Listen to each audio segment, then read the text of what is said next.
Samantha Colosimo-Testa. Working for her, I hear, is just horrible. And she's on the line right now. Good morning, Samantha. Morning, guys. How we doing? Good morning. I'm not a horrible boss. All right, I'm just saying. Let's get it out here right now. If it's true, you might as well address it. Get in front of it. Yeah, exactly. Now. Zuckerberg, get out in front of it now. Okay. All right. This is something that we weren't sure if it was going to happen. We did talk to the comptroller the other day, who urged the mayor to veto a couple of these amendments and to actually bring the tax increase to about 5 and change, 5%, maybe 5.4%. I think is what the number was. Yeah, it'd be about 5.5% if you raised it about $300,000. All right. So what happened? The mayor has vetoed some budget amendments. Well, it was funny. Bill Morehouse's interview was quite interesting because he had stated in the interview that there was 4 counts of people that had sat with the budget director and they had voted down legislation that they felt comfortable to bring the tax increase to where the mayor wanted it. So right now, as it stands, there's about $300,000 to $400,000 extra inside the budget where we over budgeted on lines that they had defeated. So why the mayor would veto this is beyond me. I mean, it's basically just raising taxes once again. And I tried to get to that clip so that we could actually play it because, he basically admits that there's extra money in these budget lines. Yeah. One of them was police uniform. They had over budgeted by about $35,000 or $25,000 on that line, $45,000 on that line. There was another budgetary item, which was employee benefits, which we get reimbursed by the library. That was about $25,000 to $45,000. The other one was the ADA compliant bathrooms. The budget director actually, in coordination with the administration and the comptroller, had submitted these budget items, that we had originally sponsored, and then they came back and sponsored it with about 4 other people, and had submitted them to us, and stating that they could find monies in other items. So that's $300,000, $400,000 right there. So I tried pulling those back out at the end of the meeting meeting, just because I had known that they had admitted that there's going to be extra money in those lines at the end of the when we passed that budget. So I had tried pulling those out, and they were defeated because they basically said that they didn't want to go below the tax rate that we were already at. So we had voted on 25 amendments, which got us down to that about 4.6%. And then they obviously put the rest of the pieces in committee because they said that's what they were comfortable at. But the 4 counts people in coordination with the administration and comptroller had sponsored items that brought it down to about 5.5%. Did the mayor veto and essentially prevent additional money being taken out of the fund balance? Yes, he did. Okay, he did. All right. Yes, all right. But the argument was that Bill Morehouse said, "Well, they took it out of the wrong budget line." Well, if you've got the money in those budget lines, you just admitted that there's an extra $300,000 in those budget lines. Okay. So just transfer it back into the fund balance if you thought that it was that detrimental, to the city's bond rating. But again, there's about $1.5 million inside the budget right now. It's in excess from there was last year. They're arguing about legal fees. Right. We looked at the contracted service line. So, honest to God, guys, I went through every single budget line. I went through Munis. I went through our, several prior years' budgets. They had talked about legal fees. They put about $120,000 into the police department, fire department, and DPW. Okay, they said that the last year that it was in the contracted service lines for the law department. Well, if you look at the law department, the budget only the budget decreased by about $40,000, which other variables went into that. Yeah. And then they put about $120,000 into other budget lines. So, again, if we put those budget lines back into the law department, that budget line would have gone up about $120,000 from last year. And that's what they're saying. Oh, you need it for legal fees. I want to ask what's legal. They didn't need that many legal fees last year. Right. One final question I want to throw at you.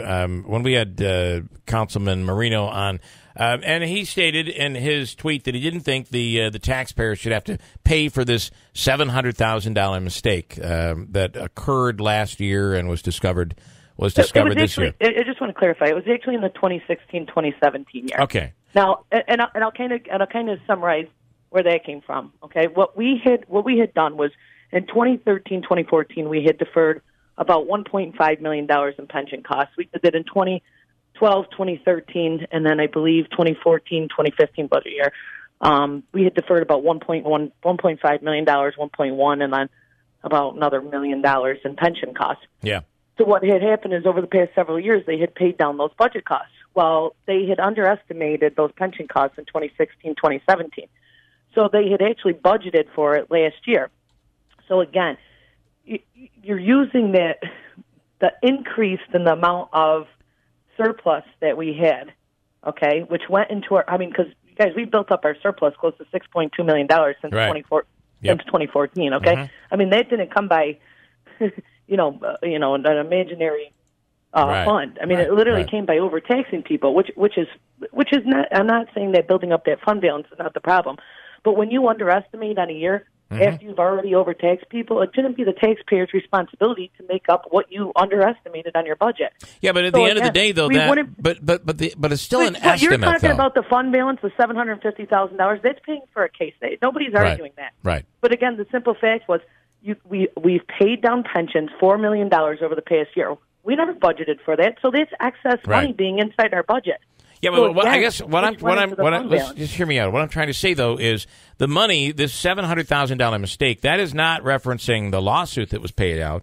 That's referencing the mistake that was made where they under budgeted. I think it was looked at $100,000, and it turned out to be, I don't know, it must be $800,000. So there's a $700,000 mistake. Ultimately, though, that money is real. It would exist if you caught it last year. The taxpayers, it would have been responsible for it. But it was 2 years ago, so they already made it up in their budget last year. Okay.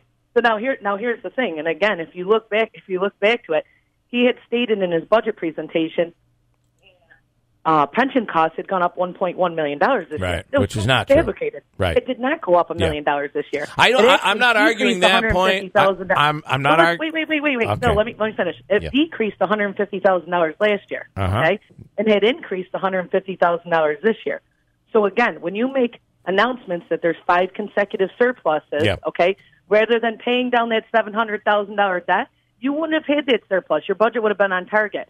I understand. So you put it in your fund balance, okay? Mm-hmm. So hence the reason you would have never have had an excess money in your fund balance if you had paid down that debt. But doesn't why are you taxing the taxpayers once again to make up for the debt that you'd have paid for 4 years ago? But doesn't over the long term having a higher fund balance and improve your credit rating, which ultimately is going to save the taxpayers money down the road? Okay, now they say that it's going to hurt our bond rating, okay? I've been on this council 7 years. I've been through 7 budgets. I've been where we've been downgraded, three ratings where we are now. Yeah. Here's the thing. Our fund balance states that, now mind you, we took $300,000 out. Our surplus is $6.2 million.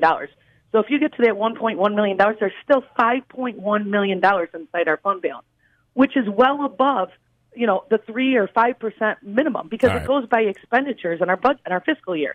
So our fiscal year's expenditures, even at $72 million, it still leaves an 8% fund balance. Okay, okay, so, which is fine.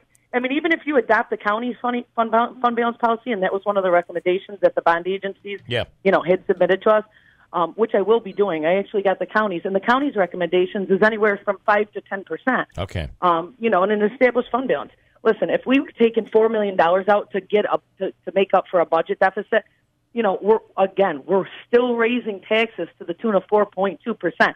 If you're going to tell me that there's not going to be excess money at the end of this year's budget or next year's budget, you're out of your mind. Right. It's $1.2 million, and you put the extra $300,000 back, we're still raising taxes 5.5%.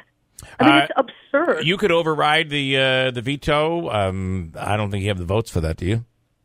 Probably not. Okay. If you look at it, and it's actually unfortunate because, like I said, if you listen to Bill Morehouse's interview, he admitted that there's extra about $300,000 to $400,000 in budgetary items inside our budget now.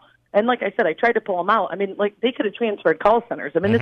It's really absurd, and that's the part where it's frustrating that they want to use salt as an excuse.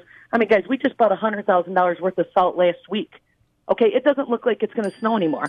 So, that's $100,000 extra. And they're saying that we took away all $100,000. The mayor had budgeted $420,000. The only thing that we did was took $20,000 away because it's still $70,000 above the 3-year average of what we spent. I mean, and now you look at it, obviously it doesn't look like it's going to snow anymore. She's We're right, already though. $100,000 towards extra salt for next year's budget. Well, let's hope it's not going to snow anymore, to be honest. Let's please hope it doesn't snow anymore. I'm getting a little bit of a cabin fever myself. I am. All right, Samantha, thank you so much. We appreciate it, Samantha Colosimo-Testa, and take care. Have a wonderful day. Thank you. You know, I was totally in agreement that the taxes should go up to cover that. But she is right, and I guess Joe Marino was right, and the point they're making is that you've already taken the money from the taxpayers to pay that money. Just because you didn't actually pay it doesn't mean they should have to pay again. Yeah. Take the money from the surpluses. That makes sense, actually. And the fund balance, with that $300,000 taken out of the fund balance, would still be within that 5 to 10% range. I think she said 8%. So, all right, interesting.